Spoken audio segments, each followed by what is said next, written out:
Hello दोस्तों, मैं फिर से आ गई हूँ एक नई कहानी लेकर। ये कहानी आप लोग स्किप नहीं कीजिएगा, पूरा वॉच कीजिएगा। आई होप ये कहानी आप लोगों को अच्छी लगेगी। तो चलिए बिना लेट किए हुए हम लोग कहानी शुरू करते हैं।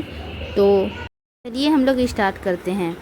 आज मेरे गांव के साहूकार की शादी थी। मेरी दोस्त हेमा खास तौर पर मुझे ये सब सुनाने आई थी। आते ही कहने लगी, क्या तुम्हें पता है कि गांव के साहूकार फिर से शादी कर रहा है? मैं ये सुनकर हैरान थी।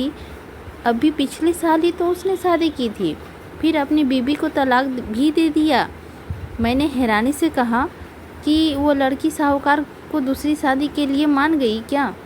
मेरी दोस्त हेमा पागलों की तरह हंसने लगी और बोली, पागल? लगता है तू पागल हो गई है। तुम्हें अभी तक कुछ नहीं पता। गांव का साहूकार हर साल 1 महीने के लिए एक लड़की से शादी करता है और अगले ही दिन उस लड़की को तलाक दे देता है। और सुना है वो लड़की को बहुत कुछ देकर उसके घर वापस भेज देता है, सोना चांदी जेवरात और बहुत सी मालो दौलत। तो ऐसी भी कोई भी लड़की बेवकूफ़ ही थोड़ा ना होगी जो गांव के साहूकार से शादी करके इनकार कर देगी। फिर वो कुछ शौक कर कहने लगी, तो कोशिश करना कि गांव के साहूकार की नज़र तुझ पर पड़े। मैं ये सुनकर हैरान थी। साहूकार की नज़र मुझ पर पड़े? वरना क्या हो सकता है, अगली बीवी उसकी तू बन जाए। क्योंकि सुना है वो हसीन लड़कियों पर ही आशिक हो जाता है। मैं उसकी ये बातें सुनकर बहुत डर गई और मैं ये सोचने लगी। और मैंने उससे कहा कि पहले तो घर से बाहर बहुत कम निकलती थी और अब मैं बिल्कुल नहीं निकलूँगी। मैं असल में यहाँ की रहने वाली नहीं थी और अपने माता पिता के साथ 1 साल पहले इस गांव में आई थी। इसीलिए इस गांव के रस्मों रिवाजों और गांव के साहूकारों के बारे में मुझे कुछ भी पता नहीं था। मैंने बस उसकी पिछली शादी होते हुए देखी थी। इसीलिए हेमा से ये सब सुनकर मुझे हैरानी हुई थी कि गांव की साहूकार कैसा जालिम इंसान है जो पहली रात के बाद ही बेचारी लड़कियों को तलाक दे देता है। हेमा फिर शाम को आ गई और मुझसे कहने लगी, चल गांव के साहूकार की शादी देखने चलते हैं, पूरा गांव आया हुआ है। मैं अपनी माँ से इजाज़त लेकर उसके साथ गांव के साहूकार की शादी देखने चली गई। लेकिन उसके खिस्से सुनने के बाद बहुत डर लगने लगा था। इसीलिए मैंने अपने मुंह में एक दुपट्टे से अच्छी तरह से ढक लिया था और मैंने अपनी माँ से इजाज़त तो ली थी, लेकिन माँ को शायद गांव का साहूकार के बारे में ठीक से कुछ पता नहीं था। इसीलिए उन्होंने मुझे जाने की इजाज़त दी थी। हम शादी पर पहुंचकर बहुत धूमधाम से देखकर ढंग से गए थे और शादी देखकर दंग रह गए थे। हेमा कहने लगी, तुम देखना, कल सुबह ये लड़की भी बहुत से माल लेकर तलाक लेकर इसकी हवेली से निकल जाएगी। मैंने अफसोस से कहा, ये तो बेचारी लड़कियों पर बड़ा जुल्म करता है। हेमा ने बताया कि कोई जोर ज़बरदस्ती नहीं होती, लड़कियों अपनी मर्जी से खुशी से शादी करती है और तलाक भी ले लेती है, उन्हें कोई परेशान नहीं करता। मैं बड़ा हैरान थी कि साहूकार ऐसा क्यों करता है। उसने के साथ ऐसा क्या मसला है कि शादियों पर शादियों करता है और फिर फौरन तलाक भी दे देता है। शादी के वापस आकर मैं पूरी रात यही सोचती रही, भगवान की भी अलग लीला है। एक तरफ वो सोचती रही कि ये भगवान का अलग लीला है और दूसरी ओर जो एक रात शादी के लिए लाखों रुपए खर्च कर रहा है, वह दूसरी तरफ हम जैसे गरीब लोगों को कर्ज के बोझ के तले ऐसे सांस लेने में दुश्वार है। मेरा नाम सालू है और हम 4 बहनें हैं। हमारा कोई भाई नहीं है। मुझे बचपन से ही काफ़ी परेशानी उठानी पड़ती है। मेरे पिताजी शहर में नौकरी करते थे और कभी कभार मेले में छोटी सी दुकान भी लगा लिया करते थे, जिससे हम बस हमारा घर का गुजारा बड़ी मुश्किल से हो जाता था। फिर पिताजी बीमार पड़ गए और कई जगह के कर्ज लेकर उनका इलाज करवाना पड़ा। घर तक बिक गया और पिताजी हमें अपने पुराने घर ले आए, जहाँ पर अपने भाइयों के साथ बचपन में रहा करते थे। हमारे घर में गरीबी इस कदर छाई हुई थी कि हमें दाने दाने के लिए मुंह देखना पड़ता था। मैं तो अपने आप को संभाल लेती थी, पर मेरी छोटी बहनें छुप छुप के रोया करती थी।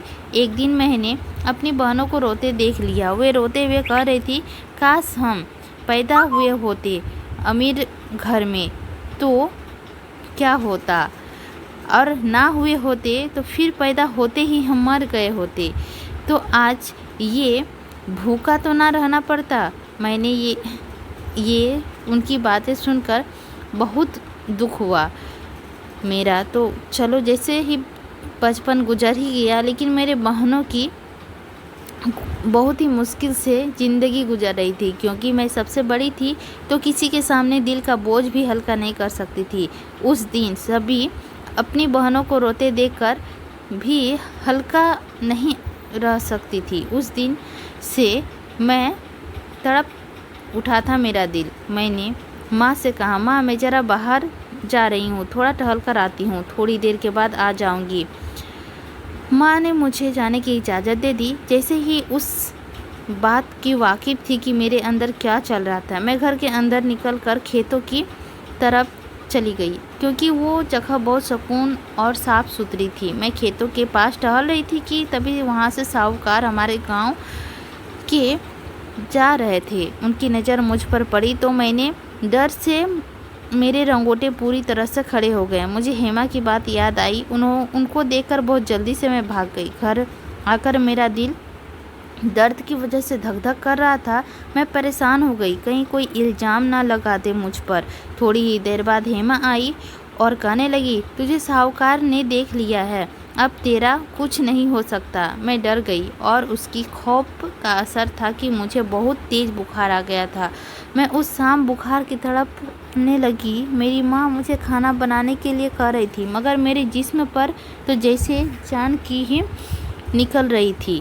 तंग आकर मेरी माँ मेरे कमरे में आई और मुझे हाथ लगाकर चेक करने लगी। चीख पड़ी मैं। फ़ौरन ही गांव का एक डॉक्टर को बुला कर ले आया। सबका इलाज करता था जो डॉक्टर ने मेरा भी चेकअप किया और गांव माँ से कहते हुए बाहर निकल गया कि बच्ची का फिक्र और परेशानी को दूर रखे। ज़्यादा डर खौफ की वजह से दिमाग का नस फटने का खतरा होता है। डॉक्टर के जाने के बाद माँ मुझे घूरते हुए कहने लगी, किस बात का टेंशन है तुम्हें, क्यों मारने वाली हालात बना रखी है। अब मेरा हिम्मत करते हुए मेरी माँ को बता दिया कि गांव के साहूकार की नज़र मुझ पर पड़ गई है, जो हर साल नई लड़की से शादी करने के बाद अगले ही दिन उसे तलाक दे देता है। मेरी माँ बोली, बात को ना समझी और बोली, तू इतना डर रही है कि इस बात को मेरा दिल किया कि मैं अपना सिर पीट लूँ। इससे पहले कि माँ मेरी बात समझती और वे बाहर किसी ज़ोर ज़ोर से दरवाज़ा खटखटाने की आवाज़ सुनकर आ गई। तक मैं अपनी माँ को समझा पाती अच्छी तरह से, वे दरवाजे पर खटखटाना शुरू कर दिया था और माँ बिना सुने ही वापस आ गई। आवाज़ सुनकर मैंने अपना सांस रोक लिया। दरवाज़ा खुला तो बाहर गांव का साहूकार अपने लोगों के साथ खड़ा था और उनके साथ मेरे बाबूजी थे। उन्हें भी शायद साथ लेकर आए हुए थे। पिताजी ने उनको बैठक में बैठाया और माँ से कॉफ़ी बनाने के लिए कहा, पर गाँव के साहूकारों को कॉफ़ी बनाने से मना कर दिया। आखिर वो अमीर इंसान था तो गरीब के घर का कॉफ़ी पीना पसंद नहीं था। उसने मेरी माँ को बैठक में बुला लिया और मेरा हाथ मांग लिया। जब उसने ये बात की तो माँ तो हक्का बक्का रह गई और उठकर गुस्से से बोली, साहूकार जी, हम गरीब ज़रूर हैं लेकिन बेकार नहीं। जो रुपए पैसे के लिए हम अपनी बेटी का सौदा कर दें, हम अपने कर्ज खुद उतार लेंगे और अपनी बेटी को दागदार कर देंगे। साहूकार बात करके चला गया। अब माँ और बाबूजी का फैसला करना था कि बेटी का इज्जत या पैसा। मैं जब ये बात सुनी तो आसमान जैसे मेरे ऊपर ही गिर पड़ा था। आखिर वही हुआ जिसका डर था। माँ तो साफ साफ साहूकार को मना कर देती ये जवाब दिया था, क्योंकि माँ ने अपनी बहन को भी जो जुबान दे रखी थी और उसी साल के आखिरी में मेरी शादी तय हो गई थी। मेरे बाबूजी कह रहे थे, एक बार मुझसे बात कर ली जाए, फिर जैसे मैं कहूँगी वैसा ही कर लेंगे। मुझे बाबूजी की बात पर गुस्सा तो आया कि क्या बाबूजी को पता नहीं कि मेरी मंगनी हो चुकी है, फिर भी ऐसे बातें कर रहे हैं जो मैं मर कर भी पूरी नहीं कर सकूं। बाबूजी की राय पर माँ ने हामी भर दी थी और बाबूजी को मुझसे बात करने का इजाज़त भी दे दी थी। बाबूजी मेरे पास आए और कहना शुरू कर दिया, देखो बेटी, हमारा कोई बेटा नहीं है जो हमारा सहारा बन सके। अपनी बहनों का ख्वाब पूरी करने में मेरी मदद करो। हमारे घर के हालात तुम्हारे सामने हैं। पिछले 12 सालों में हमारे ऊपर जो कर्जा है वही उतारने का नाम नहीं ले रहा है। फिर हम तुम्हारी छोटी बहनें को भी अपनी बहुत सी ख्वाहिश अपने दिलों में दबा लेती है। अगर तुम साहूकार से शादी करने के लिए हाँ कर दो तो अगले ही दिन तलाक ले लो और सारी मसले हल हो जाएंगे।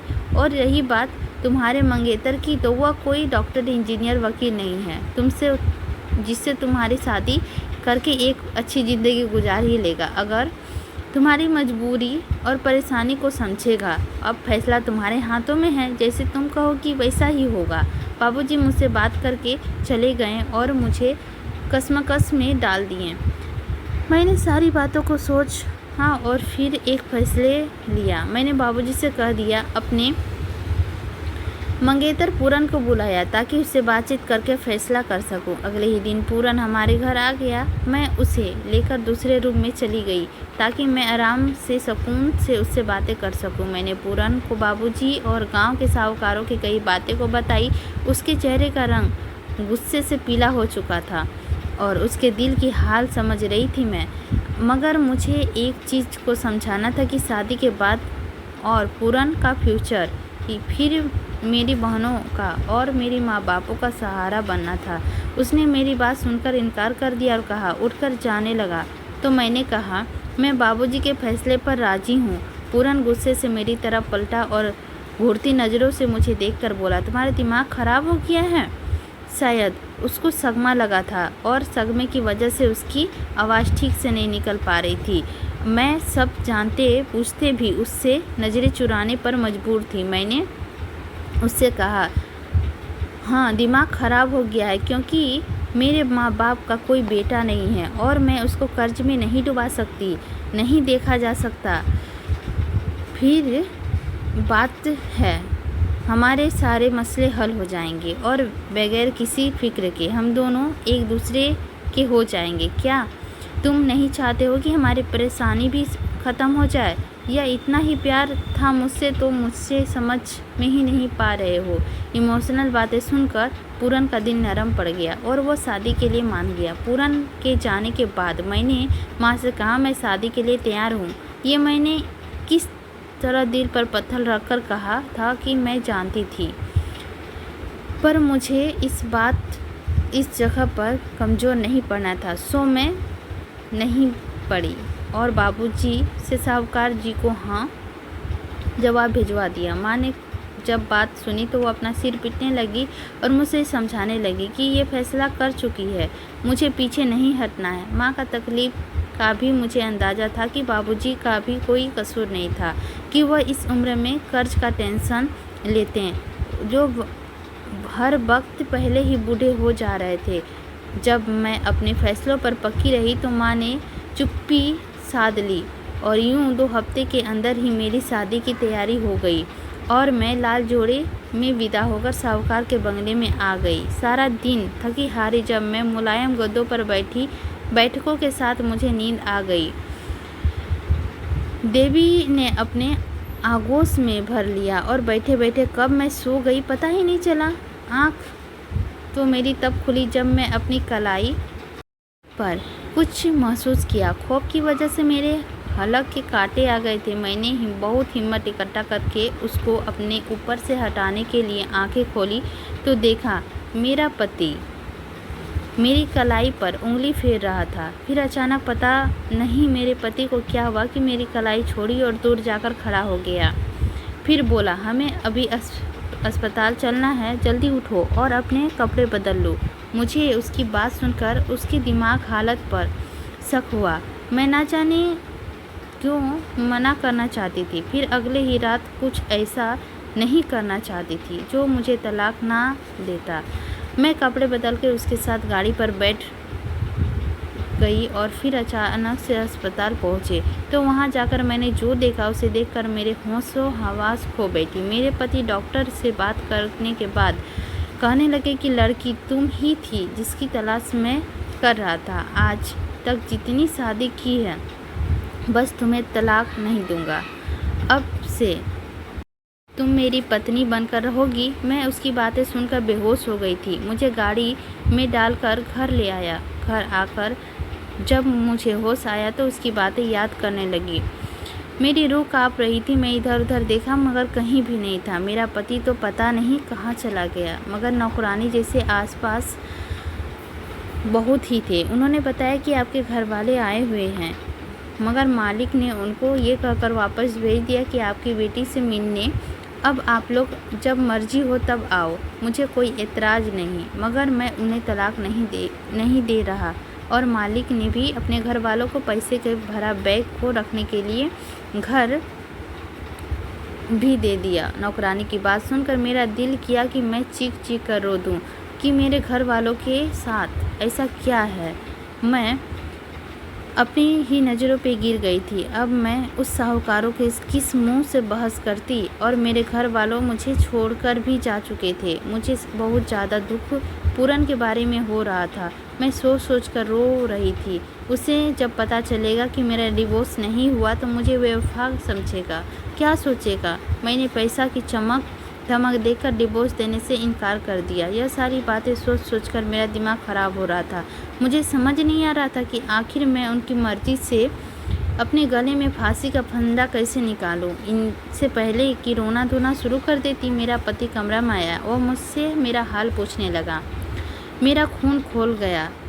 जिससे मैं एक रात बात करके शादी की थी, वह अपनी बात से मुकर रहा था। उसके चेहरे को छूना शुरू किया।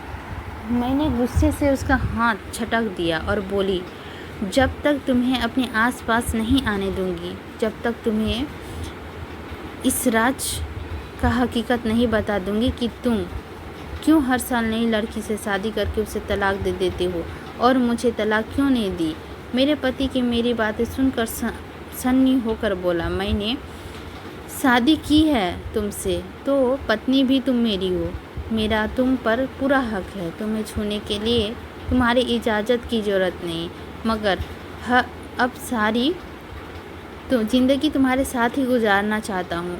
आज नहीं तो कल तुम्हारे इस सवालों का जवाब ज़रूर दूंगा।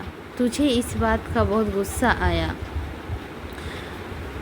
मगर मैं अपने गुस्से को पी गई और बोली, तुम सच बताओगे फिर मैं तुम्हें साथ रहूंगी, वरना मैं अपनी जान ले लूँगी। ये बात सुनकर उसके चेहरे का रंग बदल गया। उसने जल्द ही अपने गुस्से पे काबू पा लिया और कहने लगा कि राज तो मैं तुम्हें बता ही दूंगा, मगर याद रखना, मुझसे अगर तुमने बेवफाई की तो अपनी जान लेने में भी मैं नहीं, तुम्हारे पूरे ख़ानदान को नहीं छोड़ूंगा। उसकी बात सुनकर मेरा दिल जैसे किसी ने मुट्ठी में बंद कर लिया हो। ये बातें तो मैं भूल ही गई थी कि मैंने अपने घर वालों से के लिए ही शादी की थी, और किसी आम इंसान से नहीं, बल्कि गांव के साहूकार से, जिसे कोई कानून या पुलिस नहीं पकड़ सकता।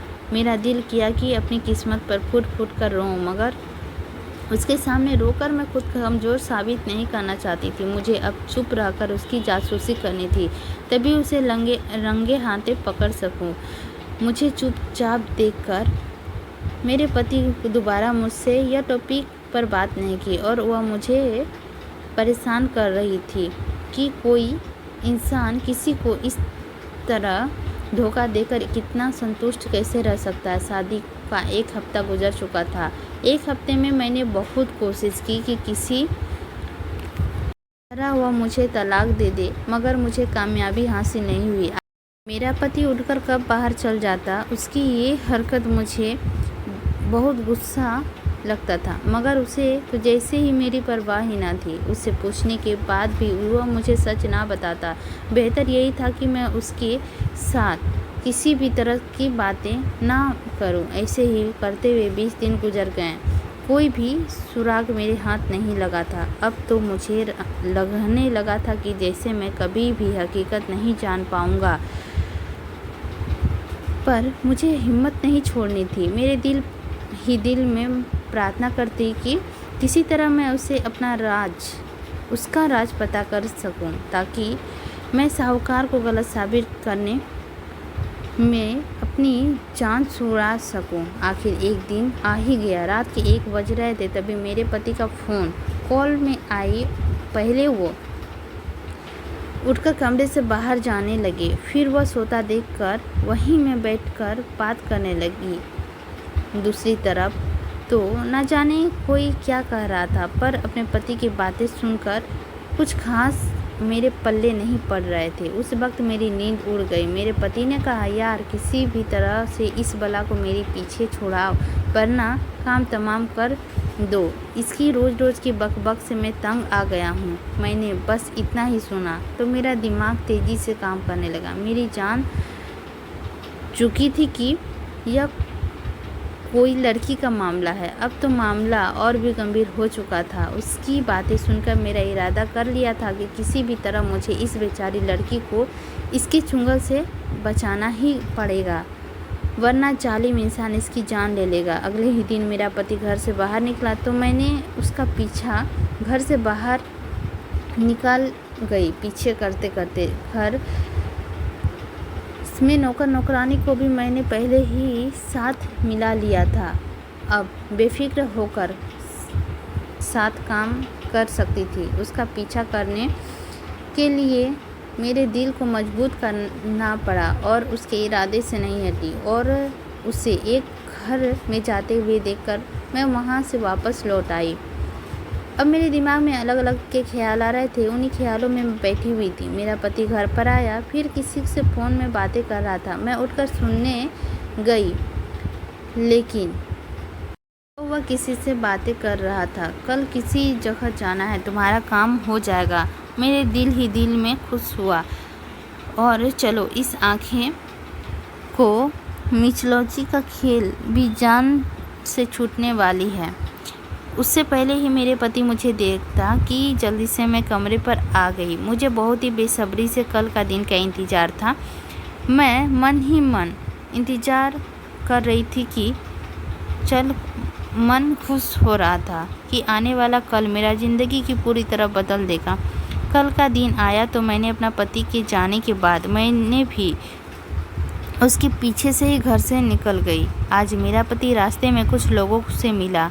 अब मुझे टेंशन होने लगी थी कि कहीं उन लोगों ने कोई भी जिनकी वजह से मुझे आज़ादी मिलेगी। मुझे ऐसा लग रहा था कि मेरे पति का शक हो गया है कि उनका पीछा मैं कर रही हूँ, ताकि वो जानबूझकर ऐसी हरकतें कर रहे हैं। तंग आकर उसकी हरकतें छोड़ दूँ, अपने इस सोच पर ही मैं खुद सोचकर समझाया कि अगर वो जान लेता तो मुझे घर से बाहर निकलने से मना करने लग जाता। किसी से डरने या किसी से इजाज़त लेने की ज़रूरत नहीं थी। मैं इन्हीं सोचों में गुम थी जब मेरा पति फिर से घर में चला गया। अब जाकर एक कमरे में बैठ गया। उस कमरे के साथ एक और कमरा भी था। जल्दी से उस कमरे पे घुस गई, लेकिन कमरे की खिड़की से दूसरी कमरे की खिड़की देखने लगी। जब वही लोग आए तो मेरा मंगेतर पूरन भी इन सबको यहाँ देखकर मुझे किसी अनहोनी का एहसास हुआ और मैं डरते डरते चोरी चुपके वहाँ से निकलकर घर आ गई। मैं जितना इस मामले को आसान समझ रही थी, ये उतना ही मुश्किल था और ये दिन ब दिन उछलता ही जा रहा था। मैं परेशान बैठी हुई थी। मेरा पति घर आया और मुझे उदासी देखकर बोला, आज तुम्हारे लिए एक सरप्राइज़ है, इसीलिए नहा धोकर अच्छी तरह तैयार हो जाओ। तुम्हें लेकर कहीं बाहर जाना है।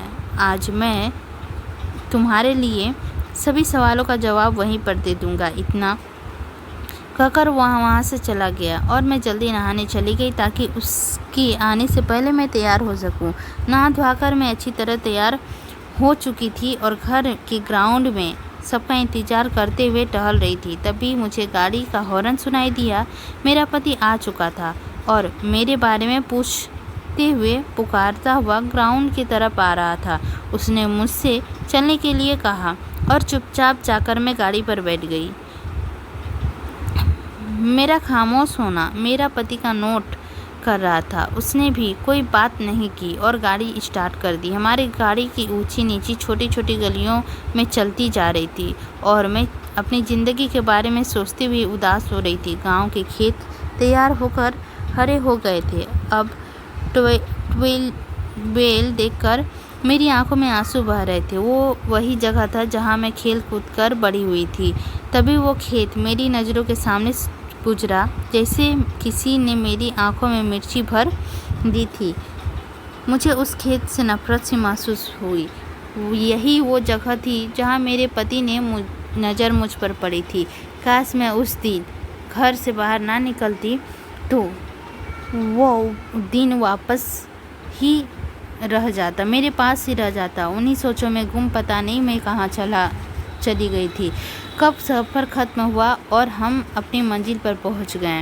होश मुझे तब आया जब गाड़ी रुकी और मेरा पति गाड़ी से बाहर निकलने के लिए मेरी साइड वाला दरवाज़ा खोले खड़ा था। उनको अपनी तरफ देखता हुआ हम दोनों एक दरबार पर की तरफ जाने लगे। दरबार के बाएं साइड पर बड़े कच्चे मगर साफ सुथरे सड़क थे और घर में मेरे पति दाखिल हुआ। एक कमरे में जाकर बैठ गया। अभी थोड़ी ही देर गुजरा था कि वहाँ एक बाबा जी आए और बोले, हाँ भाई, तुम्हारे तलाश खत्म हुए कि नहीं? बाबा जी को ये मेरी पत्नी है। इन दोनों की बातें सुनकर मुझे कुछ समझ नहीं आई। ये दोनों कैसी बातें कर रहे हैं? बाबा जी को बैठने के बाद मेरा पति बोला, बाबा जी, मैं अपनी इजाज़त लेने आया हूँ ताकि अपनी पत्नी को सच बता सकूँ और नई ज़िंदगी की शुरुआत कर सकूँ। अगर आपकी इजाज़त हो तो मैं शुरू करूँ? बाबा जी ने कहा, इजाज़त है, जाओ और अपनी ज़िंदगी जियो। इनको ये घुमाने वाली बातें सुनकर मेरे माथे पे जोर पड़ने लगा और मुझे ढोंग लग रहा था कि मेरा पति उठकर खड़ा हुआ और वहाँ से इजाज़त लेकर वापस आ गया। घर आकर मेरे पति ने सारी नौकरों को छुट्टी दी और दरवाजे खिड़कियां बंद करने लगा। उसे ऐसा करते मैं डरने लगी। उसे ऐसा देख मैं डर की वजह से मेरा रंग फीका पड़ चुका था, जिसे देखकर मेरा पति बोला, डरो नहीं, बस इंतजार करो ताकि कोई भी यह राज जान ना सके। उसकी ये बातें सुनकर मेरी सांस आ गई। फिर मेरा पति मुझे लेकर बेड पर बैठा और बोला, आज ये 8 साल पहले की बात है, जब मैं 22 साल का था। हम खानदानी राइस हैं, मगर हमारे किसी रिश्तेदार ने हम पर ऐसा खतरनाक जादू कर दिया था, हमारी दौलत भी खत्म होने लगी और हमारा सेहत भी खराब हो चुका था।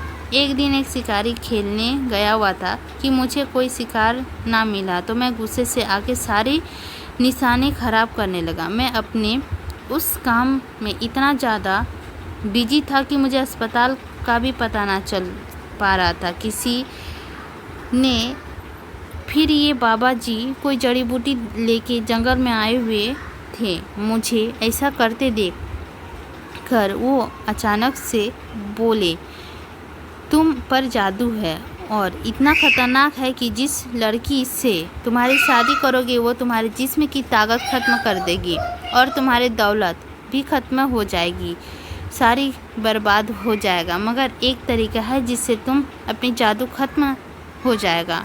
अगर तुम उसको एक दफ़ा देखे बगैर उससे शादी कर लोगे तो, और हक के लिए बिना उसे तलाक दे दो। मगर एक बात याद रखना, वो लड़की ज़रूरतमंदी हो।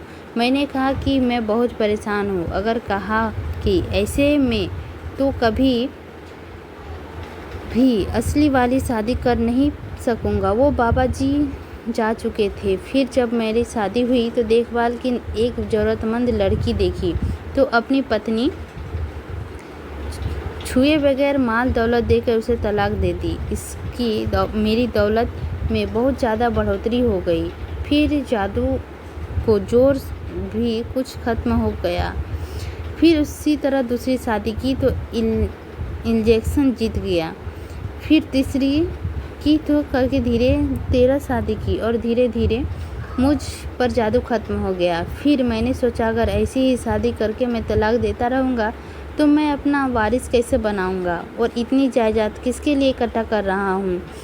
फिर मैं इसी तरह गया और बाबा जी को तलाश करना चाहा तो वहाँ पर नहीं मिले। मैं शादी करके और तलाक दे देकर तंग आ चुका था। अब भी मैं सुकून की ज़िंदगी जीना चाहता था। मैंने दर दर की खाक छानी, बाबा जी की तलाश करने लगा ताकि मैं उसे पूछ सकूं कब और कहाँ बाबा जी मुझे मिलेंगे। और मैं तलाक देता रहूँगा क्या, शादी करता रहूँगा क्या। हर महीने गुजरने के बाद जब मुझे बाबा जी मिले तो उनके बारे में पता चला। मैं आनन फानन से वहाँ पहुँचते ही जैसे बेजान सा होकर ज़मीन पर गिर गया।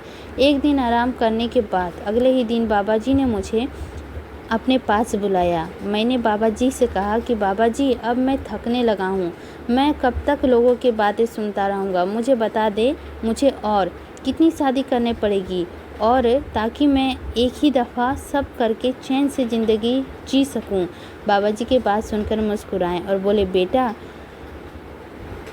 जब तक तुम शादी करते रहोगे, तलाक देते रहोगे, तब तक तुम्हें ऐसी लड़की ना मिल जाए कि तुम्हारे ख़ानदान को वारिस पैदा करने वाली होगी।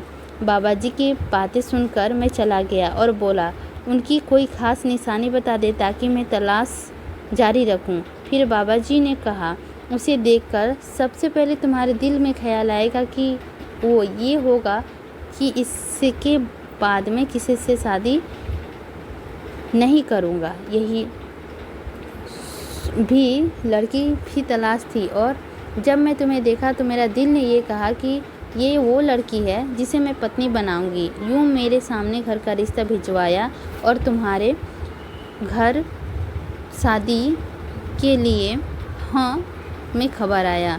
मैंने सारी बातें तो सुन रही थी पर कुछ मुझे खटक भी रहा था, क्योंकि जब शादी के रात मेरा पति मुझे देखने के बाद मेरे लगे हाथों में ये बात तलाश रहा था। कुछ देर में चुप रहने के बाद मैंने लगे हाथों के बात भी पूछने का इरादा किया और कहा, मैं कैसे यकीन कर लूं कि आप बात सच है, जबकि मैं हर लड़की से शादी की और रात में तुम तलाक दे देते थे और मुझे लेकर अस्पताल गए थे। यह हॉस्पिटल में क्या राज है और इसके कब तक पर्दा उठाने का इरादा है। मेरी बात सुनकर मेरा पति बोला, सारे राज आज ही जान लोगी क्या, कुछ तो कल के लिए भी रहने दो। मगर मैंने सोचा अगर आज ये राज ना पूछ सकी तो शायद कभी ना पूछ पाऊंगी, इसीलिए आज ही पूछने का इरादा कर लिया। मुझे लगता था कि मेरा पति मेरा चेकअप करवाने ले गया था